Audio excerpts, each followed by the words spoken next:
Today, I'll speak on W. H. Auden. The title of my lecture is Ethical Understanding in the Poetry of W. H. Auden. Auden's poetry is linked with the Marxian idea of progress and the principle of evolution. One may see the image of the wanderer, the figure of a political revolutionary, seeking for a qualitative change. Auden and his contemporary poets were convinced of the urgent need of a radical change in the structure of the society. In Dog Beneath the Skin, for instance, the successful end of the search of the missing baronet ultimately turns to be the quest for a new political and social organization.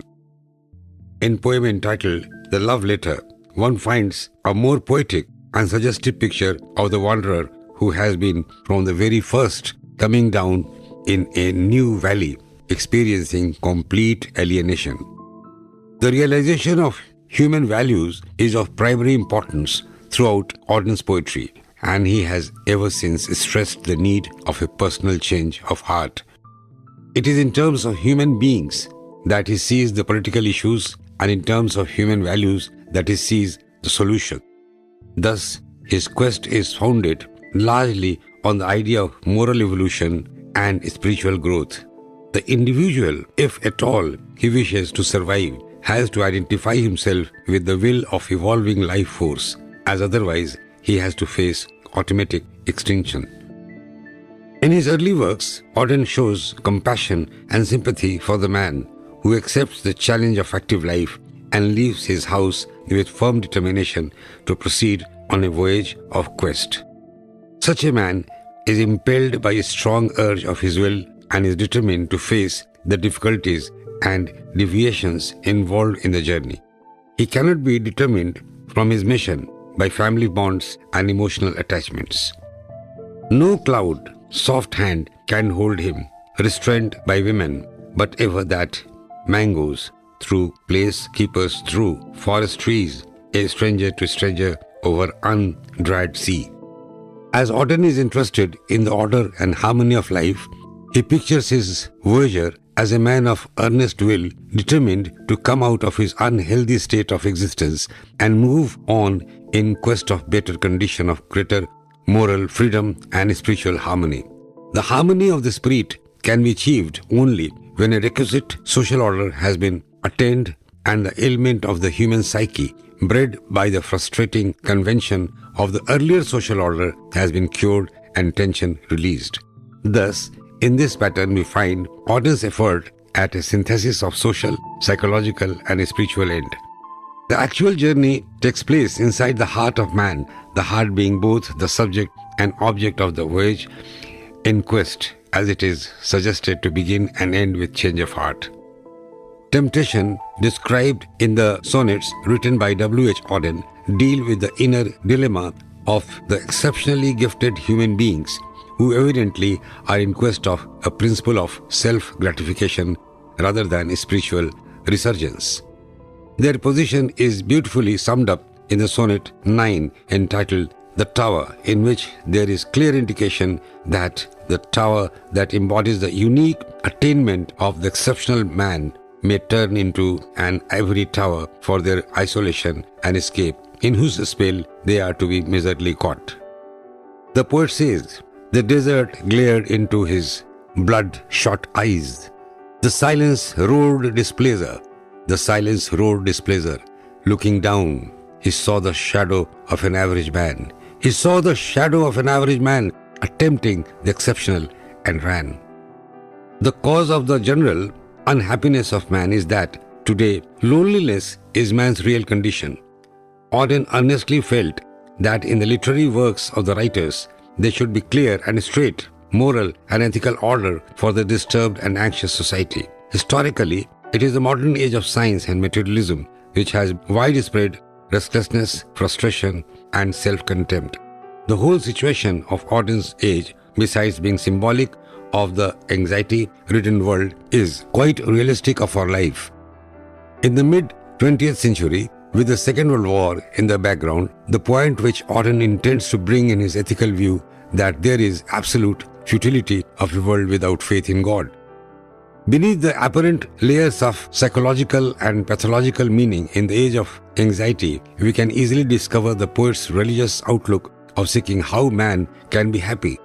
The ultimate and sought after is always the condition of man's happiness, which is denied to him because of his willful negation of the religious truth, the faith in divine grace. Man himself is responsible for his alienation from God. We can say that the final impact of Auden's poetry is usually one of intellectual appeal and general awareness of one's self and environment. His ideas, political or clean ethical, is closely related to his personality. W.H. Auden seems to stand outside the experience which has resulted in the detachment of the poet from the object of treatment. His poetry makes us consciously receptive of the truth. The basic concern of the poet is love in its various aspects. Like Shelley, Auden seems to believe in the efficacy of love as a key to both individual and social happiness and well-being. We have noticed that the quest for the good place or just city, in other words, for a happy society, is deeply related with Auden's treatment of love. A.S. Collins, writing on Auden, stresses his point very effectively. In the modern darkness, when hatred, fear, death were in the air and men are sick of soul, feeble, selfish, despairing, it was time to seek redemption and to learn in suffering the way, the truth and the life, no more turning our back upon the vision. Frustration, dissatisfaction and unsettlement hung over the world when Auden made a mark as a poet in the early 30s. Such a world, Auden felt, needed a change of heart. In the age of violence and hatred, he looked for the opposite values of peace. In his poems, he established hopefully faith in God and peace.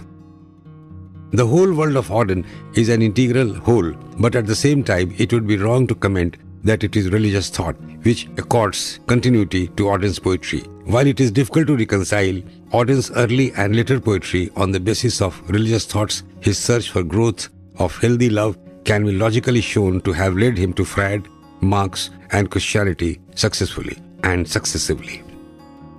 For Auden's love in a way of life for mankind, love is the means of survival in the modern society. The poet begins with early love, describing firstly the love of one's own interests, and then we find love in a higher form, that is to say, the love of one's neighbor in the pursuit to fulfill the second commandment. The erotic or romantic love is considered to be inadequate in the world of 30s. In As I Walked Out, one evening we get the idea that Auden finds personal or romantic love inadequate. The glacier knock in the cupboard, the desert sight in the bed, and the crack in the teacup opens a lane to the land of the dead. This grim reality reminds the lover to be aware of such love. For Auden, it is time to reject the erotic love as a complete answer. The world is love. The world is love. The world is love. Surely one fearless kiss would cure the million fevers, a stroking brush, the insensitive refuse from the burning core. Was there a dragon who had closed the works while the starved city fed it with the juice? Then love would come it. Then love would tame it with his trainer's look. We find that Auden's lifelong quest for unraveling the nature of love finds a fitting culmination beginning with Freudian and Marxian overtones. Auden moves to Christian theology, but ultimately he relies on its broad and universal meaning to find a fulfillment of his ideas in a calm mood of acceptance and atonement. Auden is, from first to last, a moralist with deep, serious ethical views who wants his poems to arouse his audience into critical self-awareness and to incite them to reform. Yet he rejects all attempts, including some of his own early sermonizing, to tell the reader exactly what the moral truth is, what the ethical value is. Thank you. So today we have done W.H. Auden, a very prominent poet of English literature who thrived in 30s and who talks about ethical values in our life and in philosophy. And he has formed a very great opinion about life and society and religion in his own way.